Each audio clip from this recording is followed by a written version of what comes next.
kebetulan ini memang isu yang sangat ini ya, hot juga ya. Jadi ketika ketemu sama media, terutama komisi saat ini setahu saya sedang mengkaji materi-materi untuk menjadi pedoman terkait etika pemanfaatan AI ini.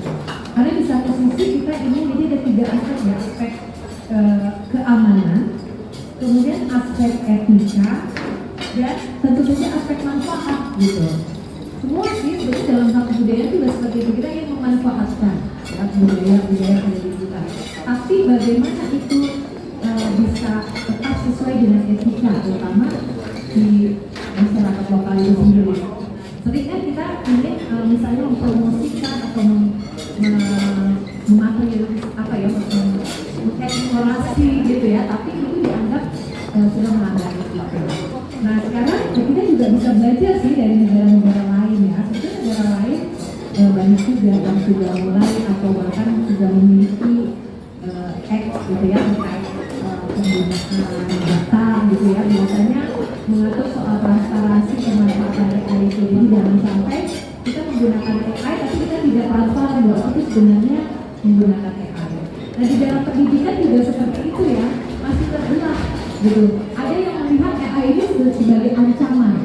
Jadi dosen-dosen atau guru-guru gitu ya tidak ingin anak-anak itu tidak lagi menggunakan pemikiran dia yang secara orisinil ya, karena tergantung gitu, apakah kita jadinya tergantung kepada AI hanya gitu. Jadi tidak mau lagi memanfaatkan kreativitas dan juga pemikiran dia sendiri.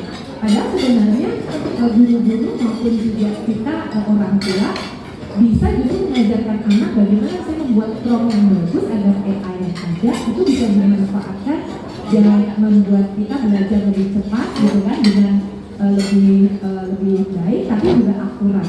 Nah jadi jangan sampai tadi kita belajar menggunakan AI tapi konten-konten itu ternyata tidak bisa dipertanggungjawabkan atau bisa sesuatu yang bisa mungkin saya bisa anggap itu kalau data itu kan ada data itu harus terbarukan tapi juga dia akurat gitu. Nah seringkali kalau kita menggunakan AI itu kan ya belum tentu gitu akurat, belum tentu dia terbarukan. Nah jadi harus diberikan juga suatu keterampilan ataupun literasi bagi anak-anak kita, kaum remaja khususnya ataupun dari mulai anak-anak sekarang pun, anak-anak TK pun sudah biasa ya menggunakan AI untuk berbagai kebutuhan dia gitu. Dan menurut saya memang ada kemanfaatannya. Tetapi tadi bagaimana nanti perusahaan-perusahaan juga ataupun juga pihak-pihak bisnis yang memanfaatkan dan mengembangkan itu memiliki etika. Jadi memikirkan juga dampaknya pada masyarakat yang bukan hanya positif di tempatnya tapi juga dampak-dampak negatifnya. Nah ini yang mungkin menjadi sesuatu yang mantap ya dari kementerian ataupun nanti kami di DPR yang harus membuat aturan itu, regulasi itu. Karena kalau di sekolah nggak bisa regulasi itu sekedar pokoknya nggak boleh pakai. Itu bukan aturan. Yang aturan yang kita maksud adalah tadi bagaimana bisa memanfaatkan secara beretika dan sekaligus juga itu sih mbak. Tapi nanti itu jadi masukan ya.